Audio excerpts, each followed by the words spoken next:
Será que as inteligências artificiais podem acabar com os carros elétricos?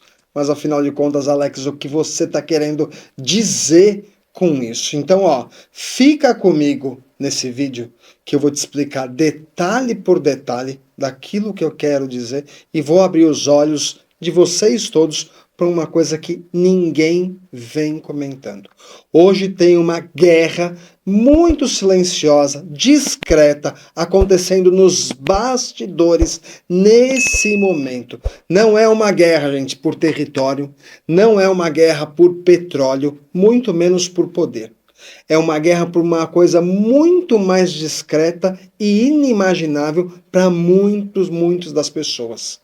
É uma guerra por minerais. É isso mesmo que você ouviu, mas sei que ainda você não compreendeu o que eu estou querendo dizer com isso e o que isso tem a ver com os carros. Gente, essa disputa não aparece em nenhum dos noticiários. Ela está ali entre linhas todos os dias.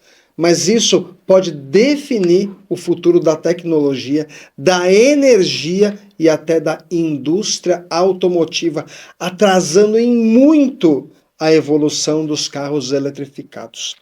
De um lado, o mundo inteiro lá está tentando eletrificar os carros. Governos, montadoras, investidores estão apostando bilhões para substituir os motores a combustão pelos veículos elétricos. Estamos vendo isso no dia a dia. O marketing vem massacrando a gente como o futuro do planeta é a eletrificação. Para nós, os argumentos apresentados foram de carro com melhor eficiência, mais barato, com menos manutenção e que seria a solução para todos os problemas aí de meio ambiente, sendo aquele carro ecologicamente correto.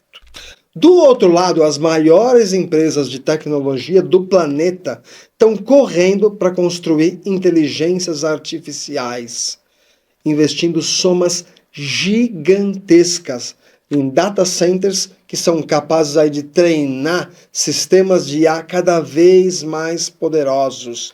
A gente tem visto isso não só com o ChatGPT, mas com tantos outros que cada vez surgem numa velocidade inacreditável. Muito investidor investindo muito em inteligência artificial. Mas tem aí um detalhe que quase ninguém percebeu ainda. As duas revoluções, elas dependem exatamente dos mesmos recursos da Terra. Essa disputa pode criar um gargalo gigantesco, atrapalhando em muito a indústria automotiva global. Agora, a pergunta começa a surgir entre economistas, analistas e a própria indústria. Essa pergunta é simples e, ao mesmo tempo, preocupante. Será que a inteligência artificial pode acabar atrasando a revolução dos carros elétricos? E para entender essa disputa, primeiro a gente precisa entender uma coisa fundamental. A nova economia global virou uma economia de mineração. É uma economia que está voltando para os commodities. Isso mudou o jogo, cada vez mais se investe menos em dólar, isso está acontecendo. E cada vez mais está se voltando, então, para as commodities como a mineração.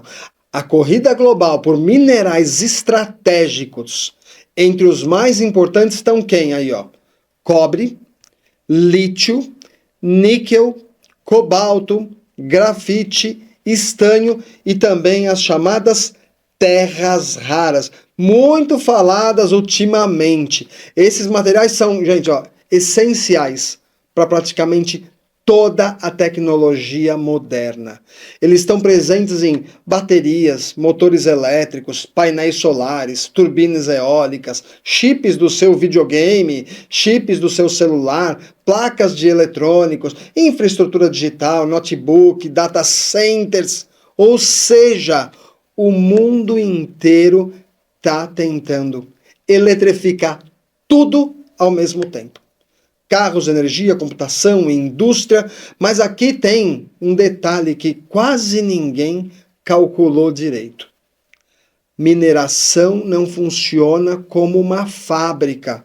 Você não liga lá o botão e produz mais cobre, mais lítio, mais terras raras e tudo mais. Abrir uma nova mina pode levar mais de uma década.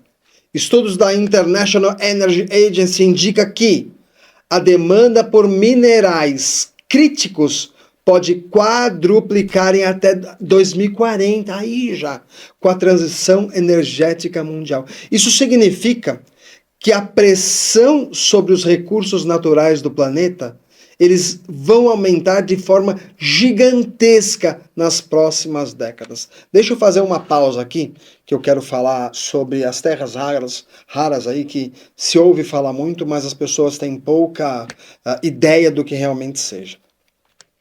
Muita gente ouve realmente falar e imagina que sejam minerais extremamente raros, mas o nome ele é um pouco enganoso, gente. Terras raras são um grupo de 17 elementos químicos usados em tecnologias avançadas. Os 5 principais aqui que eu coloquei, dos 17, para a área automotiva, é o neodímio, que é o rei das terras raras considerado, é a base daqueles ímãs permanentes, aqueles ímãs muito fortes. Sem ele nós não teríamos motores dos carros elétricos eficientes, dependem desse componente. Tá? A turbina eólica, de energia eólica, precisa. Motores de vibração de smartphone, usa esses ímãs. O disprósio, também ele trabalha junto com o neodímio, ele é acionado aos ímãs para que eles não percam a força magnética em altas temperaturas. Também está ali nas terras raras. É crítico para veículos elétricos e sistemas militares. Tá? O praseodímio, frequente combinado também com quem? Com o neodímio em ligas metálicas para criar ímãs de alta resistência, usados em motores de avião, geradores. O térbio, essencial para a eficiência energética, ele é usado nas telas de dispositivos. Então, os carros que usam displays, celular, TV, lâmpadas de LED, tudo vão ser ali, usar ele. Ele produz uma cor verde que ajuda a economizar energia. O lantânio, fundamental para a indústria automotiva. Sem ele, tá, que é o principal componente das baterias de níquel-hidreto metálicos usados em carros híbridos, além de compor também lentes de câmeras de alta precisão. Então eles são essenciais para fabricar ímãs de alta potência, motores elétricos, turbinas eólicas, equipamentos eletrônicos, chips, sistemas militares, tá? Vem tudo ali como base aonde? Terras raras. Nos carros elétricos, esses elementos são usados principalmente para fabricar os ímãs, que é extremamente potente e que permite motores mais eficientes e compactos. O problema é que o processamento desses materiais é muito complexo e muitas vezes caro e poluente. Então, por isso o termo terras raras, entendeu? Hoje, mais de 80% do refino mundial desses materiais estão concentrados lá na China. Segundo dados do US Geological Survey, uma parte importante da tecnologia que se move no mundo moderno depende de poucos fornecedores e de poucos lugares aonde vão, né, tratar esse material. Então, gente, vocês deram para entender a complexidade aí do terras raras, desses materiais? Agora a gente vai falar um pouquinho de um outro metal que pouca gente comenta, mas que pode se tornar um dos maiores gargalos da eletrificação global, que é o cobre. Sem cobre, praticamente nada existe. Não vai ter infraestrutura elétrica, tá? Do que a gente chama de modernidade hoje. Ele está em motores elétricos, cabos de energia, estações de recarga, painéis solares, redes elétricas de data center. Um carro elétrico, ele pode usar 4 vezes mais cobre do que um carro a combustão. Agora imagina milhões deles sendo produzidos ao mesmo tempo. Relatórios analísticos do banco de investimentos Goldman Sachs já alertaram que o cobre pode enfrentar um déficit estrutural de oferta na próxima década. A demanda pode crescer muito mais do que a capacidade de mineração. Ou seja, vai faltar. E o que tiver no mercado, o preço vai ser muito elevado. E lembrando, carro elétrico usa cobre em grande quantidade. Agora, como toda essa informação pode impactar aí no setor automotivo? Vamos fazer uma compilação que vocês vão entender. Existe uma disputa silenciosa acontecendo no mundo, certo? Nesse momento. De um lado, a indústria automotiva, tentando eletrificar, então, milhões de carros. Do outro lado, estão as maiores empresas de tecnologia do planeta construindo os gigantescos centros de processamento para as inteligências artificiais. E qual que é a questão? Esses data centers de IA são estruturas enormes, cheias de servidores, trabalhando 24 horas por dia.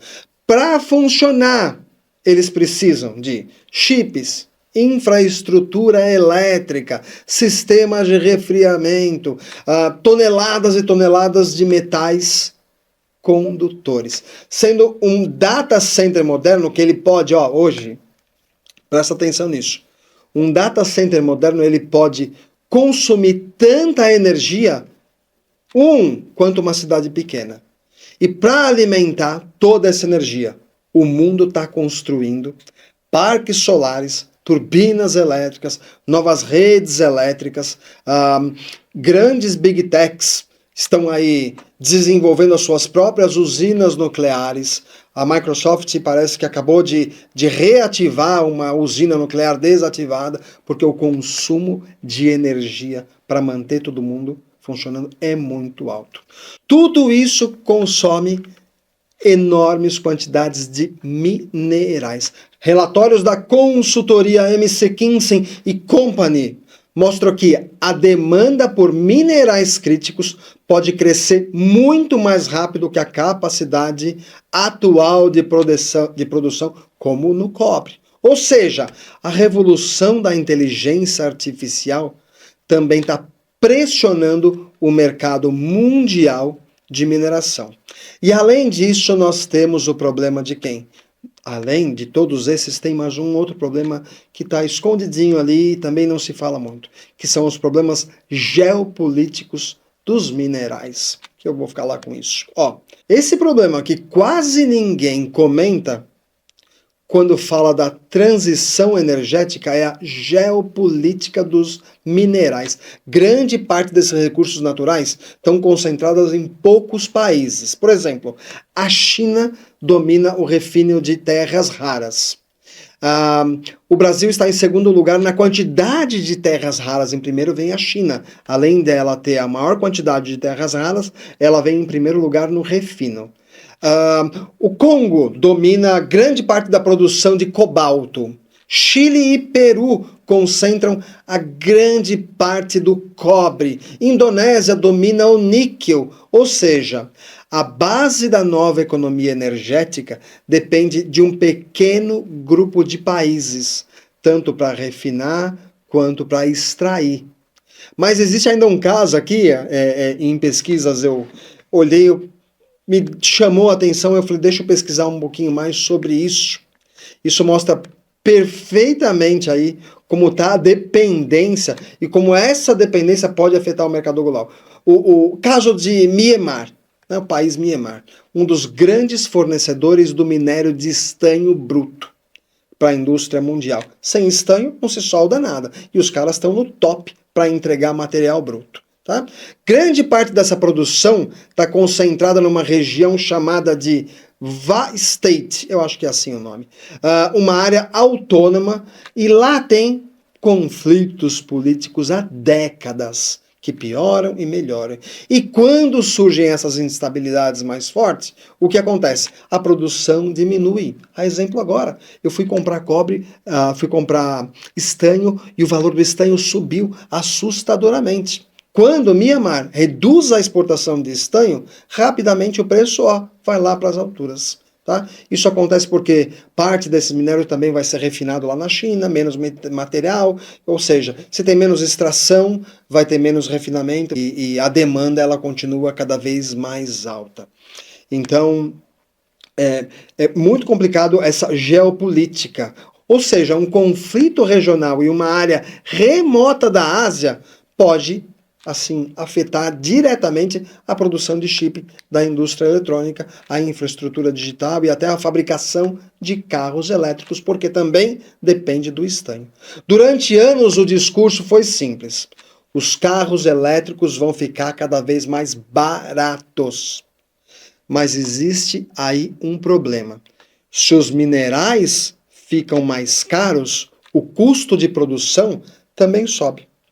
Alguns analistas já estão até falando em algo chamado de inflação do mineral. Ou seja, não falta tecnologia, pode faltar matéria-prima.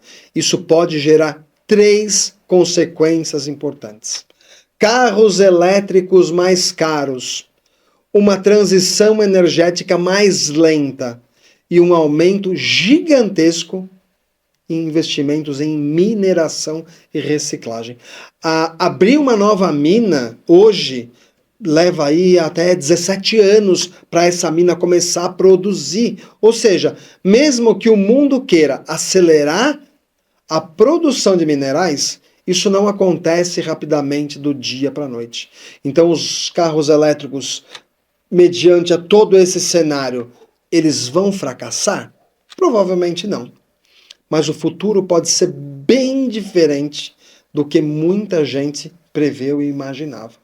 Em vez de um mundo totalmente elétrico em poucos anos, o cenário mais provável é um mix de tecnologia, e isso é uma coisa que eu falo há muito tempo, e quem assistiu meus podcasts de alguns anos atrás, quando começou a falar de carros elétricos, essa sempre foi a minha fala, é um mix de tecnologia. Entre elas, carros híbridos plug-in, veículos elétricos, combustíveis sintéticos, até o próprio hidrogênio em alguns setores e os combustíveis fósseis como o petróleo, com cada vez mais eficiência, menos poluentes, enfim, tudo vai aumentando. O petróleo não vai desaparecer agora e os carros elétricos também não vão tomar conta do mercado nesse instante. A transição energética pode ser mais lenta e mais complexa do que o marketing das montadoras vem dizendo pra gente. E fica a pergunta que ninguém quer fazer. Durante anos, o carro a combustão virou o grande vilão da mobilidade. Ele é acusado de poluir cidades, emitir carbono, contribuir generosamente para a maioria dos problemas de meio ambiente do nosso planeta. Mas tem uma pequena pergunta que quase ninguém se faz. Quando olhamos todo o ciclo de produção, desde a mineração até a fabricação da bateria, será que os carros elétricos realmente são tão limpos quanto parece? Para produzir um carro elétrico, gente, é necessário extrair toneladas de minerais da terra: lítio, cobre, níquel, cobalto, terras raras. Mineração muitas vezes acontece em países com pouca fiscalização ambiental e que tem um grande impacto social. Além disso, a energia usada para carregar esses carros nem sempre vem de fontes limpas. Em muitos lugares ainda se usa carvão, gás natural. Então, surge aí uma reflexão que ela é inevitável. Será que o carro a combustão é realmente o grande vilão dessa história? Ou será que estamos apenas transferindo a poluição de lugar, saindo lá do escapamento e indo para as minas, refinarias e usinas de energia? Talvez o futuro da mobilidade não seja uma solução tão simples de forma limpa. talvez seja muito mais complexo do que a gente pensa. Porque quando o assunto é energia, mineração, indústria, não existem soluções mágicas. Existem escolhas e as escolhas têm consequências. Agora eu quero saber a sua opinião. Quando a gente olha para toda a cadeia de mineração, produção de baterias, geração de energia, quem polui mais no mundo real? O carro a combustão ou o carro elétrico? Escreve e deixa nos comentários. Eu realmente quero ver o que vocês pensam, porque esse é um debate que pode definir o futuro da indústria automotiva aí nas próximas décadas. E afinal, você acha que as IAs vão acabar atrasando a eletrificação dos veículos ou isso não passa de mera especulação? Deixa nos comentários. E você que não é inscrito, já se inscreva no nosso canal. Toda semana temos aí assuntos interessantes para trazer para você.